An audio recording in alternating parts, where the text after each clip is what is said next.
Bonjour et bienvenue dans un nouvel épisode de Tool Talk. Je m'appelle Philippe et aujourd'hui nous allons examiner la perceuse à colonne avec régulation électronique de vitesse. La perceuse à colonne est destinée au perçage du bois, du métal et du plastique. Avec une puissance moteur de 710 watts et un mandrin à engrenage de haute qualité, la perceuse à colonne offre une grande précision et une longue durée de vie. Elle peut être utilisée avec des forets de 1,5 mm à 13 mm de diamètre. Dans le colis, tout est fourni pour que vous puissiez commencer immédiatement et sans délai. Mais n'oubliez pas, la perceuse doit être bien fixée. Si elle n'est pas correctement installée, elle peut bouger, basculer et entraîner des blessures très graves ou de sérieux accidents.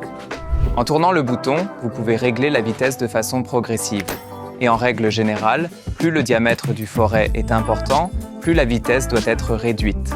Vous pouvez consulter ce graphique pour connaître les vitesses recommandées selon les tailles de foret et les matériaux.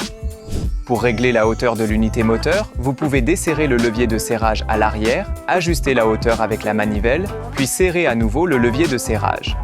Vous pouvez régler la profondeur de perçage en desserrant la vis de blocage, en abaissant la perceuse à la position finale et en resserrant la vis. Maintenant, vous pouvez aligner votre pièce avec le laser et le guide parallèle. Si la position est bonne, vous pouvez fixer le tout avec la pince rapide.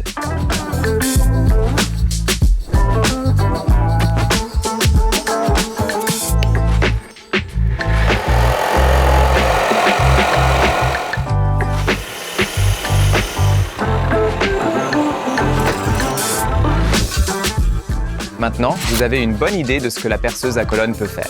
Pour quel projet allez-vous l'utiliser? Écrivez-le dans les commentaires. Allez, foncez, à vous de jouer.